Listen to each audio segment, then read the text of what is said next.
बोरिवली असेल, इथे असेल, 800 रुपये नाही आहे तर घेतच नाहीत काम करायला, कोणतंच काम करत नाही.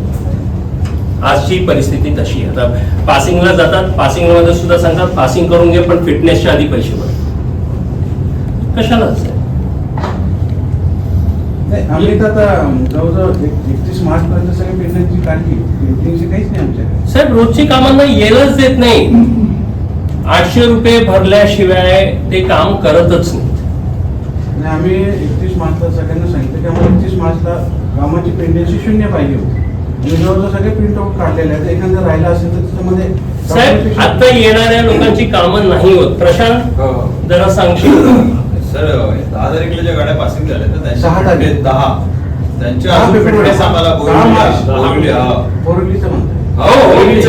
अखत्यारीतच आहे ना साहेब, असं काय करता म्हणून इथे. आणि तिकडे ते एवढी मजुरी चालू आहे की कोण कोणाला ऐकतच नाही. अंधेरी आठवड्यामध्ये आम्ही काय केलं ते मी सांगतो. आम्ही इथं पेंडिंगची 0 ठेवली. साहेब मला फक्त एवढं म्हणायचं आहे की तुमची या मंडळाच्या म्हणजे कामाला येतो त्यावेळेला त्या मंडळात पावती भरलेली आहे की नाही हे बघण्याची काय गरज आहे?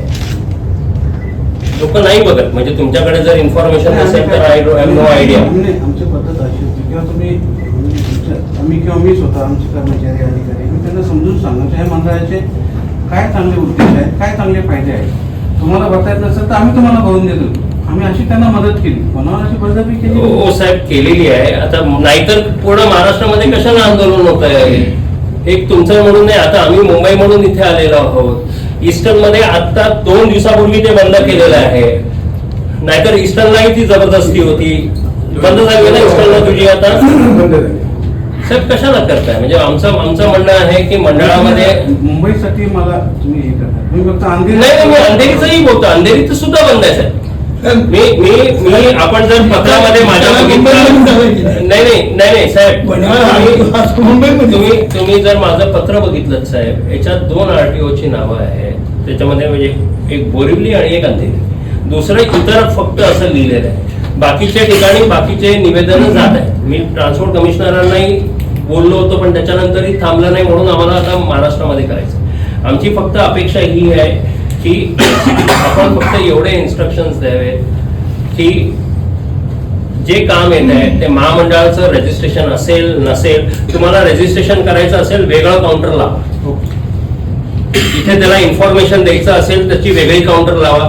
तो जेव्हा काम करायला जातो तिथे त्याला रजिस्ट्रेशन साठी जर सांगायला गेलं रिक्षा चालकाला ते प्रेशराईज आणि सिंपल आहे. तिकडे तो काय ऑफिसर बोलतो, तुम्हाला असतील टार्गेट्स आहे पण पॉइंट इज की 800 रुपये मी का भरावे हा माझा प्रश्न आहे.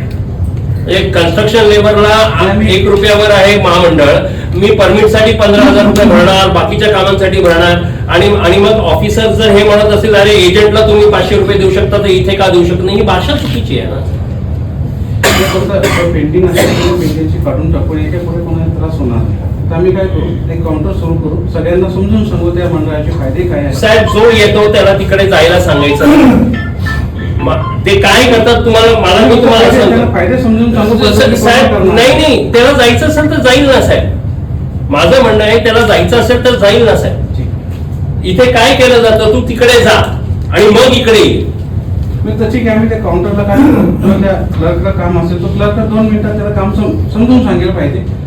त्याला घ्यायचं तर घेईल, नाही तर त्याचं काम आम्ही करून देऊ. सांगतो आता आम्ही, कारण की आमच्या संघटनेला बाकीचं काही हे नसतं करायचं जास्त.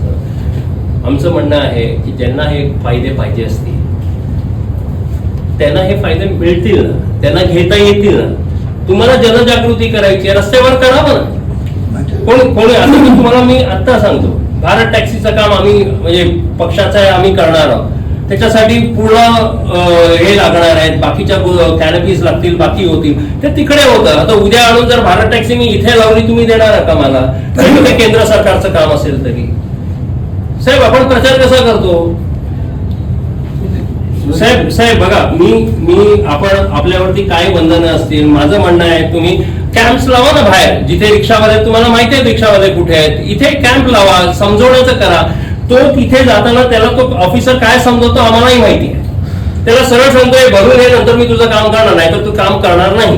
ते तसं होणार नाही, आमच्या ऑफिसमध्ये होणार नाही. साहेब माझी अपेक्षा आहे की ते होणार नाही.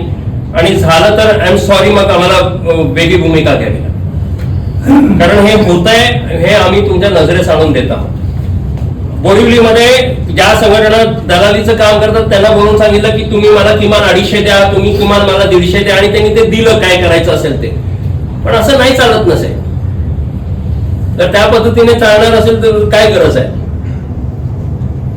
मग एकतर पत्रक काढा आणि कंपल्शन करा, त्याला चॅलेंज करायचं असतं चॅलेंज करू. पण अशी धमकी देऊन हे पहिल्यांदा होत आहे महाराष्ट्रामध्ये, आणि मुंबईमध्ये तर फर्स्ट टाइम, आणि नॉन एक्सेप्टेबल आहे. एवढीच विनंती आहे ती एक. दुसरं साहेब, बोरिवली आहे आणि आपलं आहे पासिंग मध्ये गाड्या जातात, रेडियम लावायचं आहे साहेब. रॅकेट सुरू सरळ रॅकेट आहे. म्हणजे कोण ते आहेत, कोण आहेत, पासिंगच नाही कोण आहे ते तिथले स्थानिक कोण असतील ते साहेब रिक्षा लावली, ते लावून जातात आणि किती घेतात रे? 300 रुपये रेडियमचे. आणि ते जर नाही त्यांच्याकडनं लावलं तुमची गाडी फेल होते. मी म्हणजे आता तुम्ही, माझी अपेक्षा आहे त्यांच्याकडून नाही लावले तर गाडी फेल होते. माझ्यासमोर एकही उदाहरण आले नाही साहेब. आता मी तुम्हाला सांगतो, काल मी बोरिवलीच्या आमदाराबरोबर होतो. उद्या त्या ट्रॅकवर ते आणि मी स्वतः जाण्याचा विचार केलेला आहे. आमदार तर असं बोलणार नाही ना, त्यांच्याकडे ते गेलेलं आहे. काल गाड्या आणि सकाळी आमच्याकडे आले होते, आम्ही आमच्या अधिकाऱ्यांना सूचित केले की त्यांना साहेब अधिकारीच अनफॉर्च्युनेटली अधिकारीच सांगतात त्याच्याकडनं कर, आणि नसेल त्यांना माहिती असते ती रेडियम त्याची नाहीये. तुम्ही दुसरीकडनं रेडियम लावून जरी आणली गाडी फेल केली जाते. रेडियमची पट्टी जरी बाहेरून लावून गेलो ना आम्ही तरी साहेब कालच्या मला नोटीस हे करा की आम्ही हे रेडियम माणसं बसवलेलं असतं नाही. साहेब कालच्या गाड्या फेल झाल्या मी देऊन टाकतो. मला दाखवा. काल सगळ्या गाड्या मेंटेन झाल्या, त्या लोकांनी दादागिरी केली.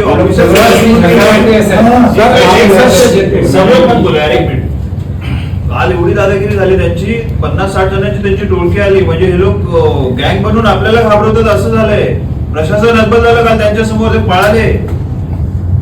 आम्हाला आता परत पासिंगला जायला हवं, अपॉइंटमेंट आम्हाला परत घ्यायला हवी.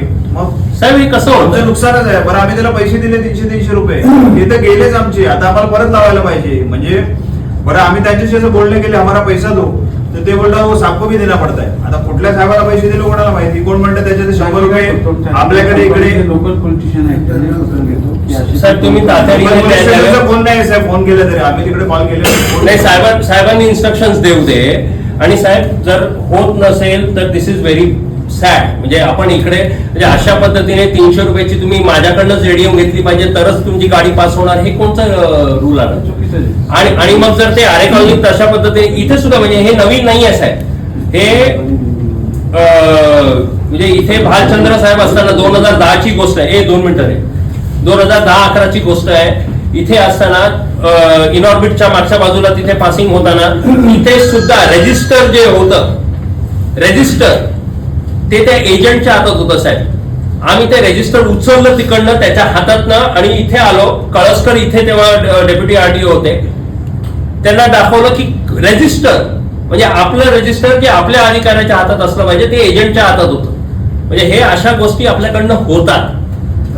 त्यामुळे याच्यावरती तातडीने नियंत्रण पाहिजे साहेब. आणि ही जी सक्ती आहे मी तुमच्या शब्दाला हे घेतो की, आणि आपण बाकी बोरिवली सुद्धा तुमच्या अंडरच येतात तशा पद्धतीने आरटीओ झालं, पण तुम्ही तिकडेही सांगा, नाहीतर मला मग आता मी प्रत्येक ठिकाणी घेत गेलो तर पोलिसांनाच त्रास होणार आहे साहेब. सगळं कळवतो, कमिशन ऑफिसलाही कळवतो आणि बाकीच्या ऑफिसला इमिजिएटली कळवावं. आणि तुम्हाला जर त्याची प्रचार करायचा असेल तर वेगळं तुम्ही ड्राईव्ह घ्या ना साहेब. मंडळ कसं चांगलं आहे त्याचे फायदे, आम्हाला त्याचे फायदेच नाही माहिती साहेब. काय फायदा? कारण की जर 50 कोटी परिवहन विभागाकडनं त्याच्या आत येणार असतील आणि जर रिक्षा चालकांनी दिले तर 120 कोटी येणार आहे. दरवर्षी आम्ही 45 कोटी द्यायची असतील तर मग कल्याण कोणाचं होत आहे? परिवहन विभागाचं कल्याण आहे की माझं कल्याण आहे? आम्हाला तेच नाही कळत ना साहेब की हे कल्याण नेमकं कोणाचं होत आहे. आणि त्यामुळे विनंती आहे की हे जे काही चालू आहे आजपासून बंद करावं. इन्स्ट्रक्शन्स द्या, वेगळे कॅनपी लावून बूथ लावा ना, ज्याला असेल तिकडे तो जाईल, तिकडे ते करेल. पण ही जबरदस्ती का पाहिजे साहेब? ठीक आहे, आता होणार नाही.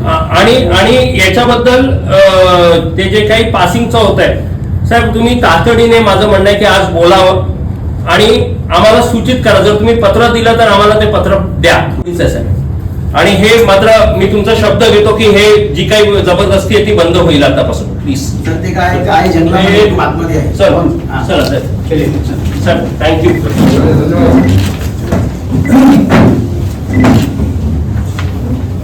आणखी ते प्रत्येक वेळेला त्यांना जाऊन येऊन पॉसिबल नाही आहे पासिंगला.